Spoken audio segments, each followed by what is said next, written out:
प्रणाम करै छी समस्त मिथिलावासी के। आइ हम एकटा राम जन्म सोहर लऽ कऽ उपस्थित छी। आशा अछि अहाँ सबके नीक लागत। जँ नीक लागत तऽ वीडियो के लाइक कऽ देबै, शेयर कऽ देबै और एहना सुंदर सुंदर गीत सुनै के लेल हमर चैनल के सब्सक्राइब जरूर कऽ लेब। तऽ चलू सब गोटा सुनै जाओ एकटा सुंदर सन के गीत। धन्य धन्य नगर अयोध्या के, धन्य राजा दशरथ है। आहे धन्य धन्य नगर अयोध्या के, धन्य राजा दशरथ है।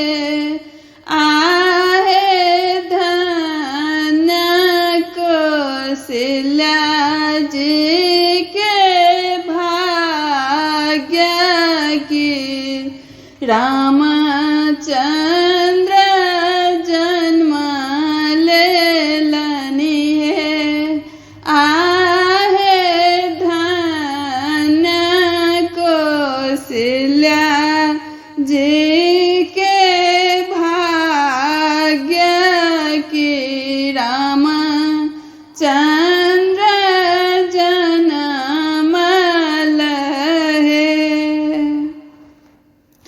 आबथु पुरोहित पंडित पोथी कर लेने हैं। आए आबथु पुरोहित पंडित पोथी कर लेने हैं।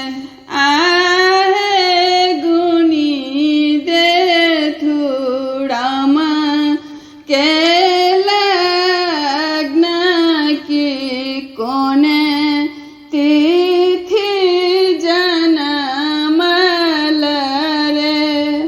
आहे गुनी देथु राम जी के लग्न की, कोने तिथि जन्म लहे।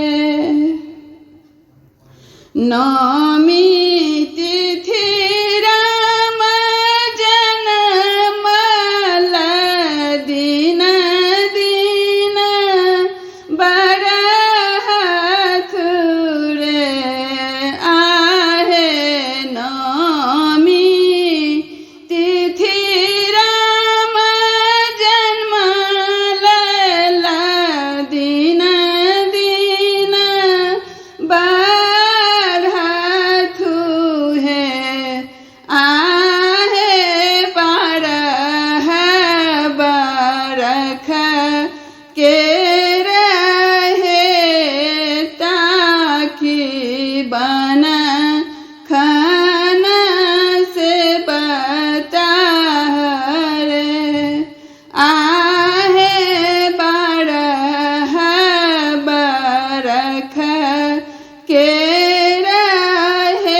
घर ऊपर है। घर सा कहथिन कौशल्या रानी, सुनु राजा दशरथ है। आहे घर सा कहथिन कौशल्या रानी, सुनु राजा दशरथ है। आहे बाँझिन पद मोरा छूटल, कतहु राम जी बथुरे। आहे बाँझिन पद मोरा छूटल, कतहु राम जी बथुरे। धन धन नगर अयोध्या की, धन राजा दशरथ है। आहे धन कौशल्या जी